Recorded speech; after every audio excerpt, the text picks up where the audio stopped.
2 ദിനവൃത്താന്തം അധ്യായം 33. മനാസെ 12-ാം വയസ്സിൽ രാജാവായി. അവൻ ജെറുസലേമിൽ 55 വർഷം ഭരിച്ചു. ഇസ്രായേൽ ജനത്തിന്റെ മുൻപിൽ നിന്ന് കർത്താവ് തുരത്തിയ ജനതകളുടെ മ്ലേച്ഛാചാരങ്ങൾ അനുകരിച്ച് അവൻ അവിടുത്തെ സന്നിധിയിൽ തിന്മ പ്രവർത്തിച്ചു. തന്റെ പിതാവായ ഹെസക്കിയ നശിപ്പിച്ച പൂജാഗിരികൾ അവൻ പുതുക്കിപ്പണിതു. ബാലിന് ബലിപീഠങ്ങൾ നിർമ്മിച്ചു. അശേര പ്രതിഷ്ഠകൾ സ്ഥാപിച്ചു. ആകാശഗോളങ്ങളെ സേവിക്കുകയും ആരാധിക്കുകയും ചെയ്തു.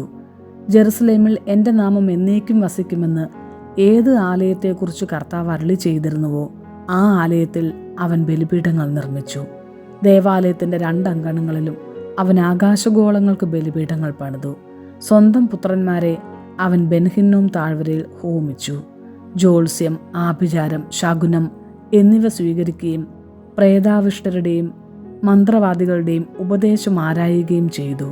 കർത്താവിൻ്റെ മുൻപിൽ തിന്മ പ്രവർത്തിച്ച് അവിടുത്തെ പ്രകോപിപ്പിച്ചു. താൻ ഉണ്ടാക്കിയ വിഗ്രഹം അവൻ ദേവാലയത്തിൽ പ്രതിഷ്ഠിച്ചു. ഈ ആലയത്തെക്കുറിച്ചാണ് ദാവീദിനോടും പുത്രനായ സോളമനോടും ദൈവം ഇപ്രകാരം അരുളി ചെയ്തത്: ഈ ആലയത്തിലും ഇസ്രായേൽ ഗോത്രങ്ങളിൽ നിന്നും ഞാൻ തിരഞ്ഞെടുത്ത ജെറുസലേമിലും എൻ്റെ നാമം ഞാൻ എന്നേക്കും പ്രതിഷ്ഠിക്കും. മോശ വഴി ഞാൻ നൽകിയ നിയമവും കൽപ്പനകളും ചട്ടങ്ങളും ശ്രദ്ധാപൂർവം പാലിച്ചാൽ നിങ്ങളുടെ പിതാക്കന്മാർക്ക് ഞാൻ നൽകിയ ദേശത്തു നിന്നും ഇസ്രായേലിൻ്റെ പാദം ഞാൻ ഒരിക്കലും ഇളക്കുകയില്ല.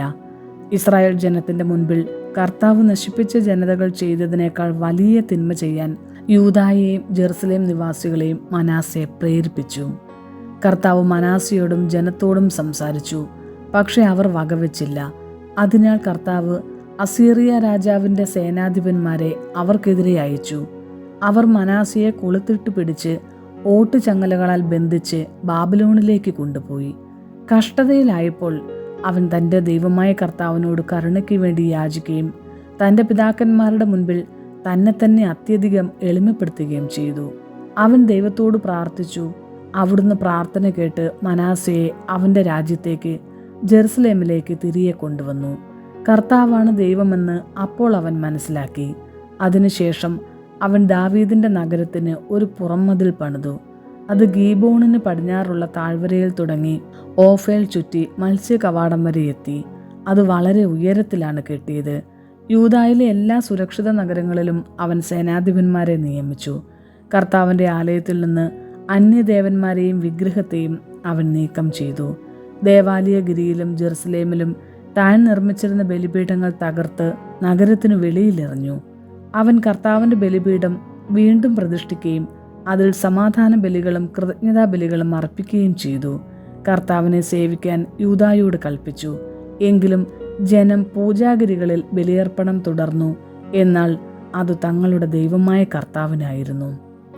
മനാസയുടെ ഇതര പ്രവർത്തനങ്ങളും അവൻ ദൈവത്തോട് ചെയ്ത പ്രാർത്ഥനയും ഇസ്രായേലിൻ്റെ ദൈവമായ കർത്താവിൻ്റെ നാമത്തിൽ അവനോട് സംസാരിച്ച ദീർഘദർശികളുടെ വാക്കുകളും ഇസ്രായേൽ രാജാക്കന്മാരുടെ ദിനവൃത്താന്തത്തിൽ എഴുതപ്പെട്ടിരിക്കുന്നു.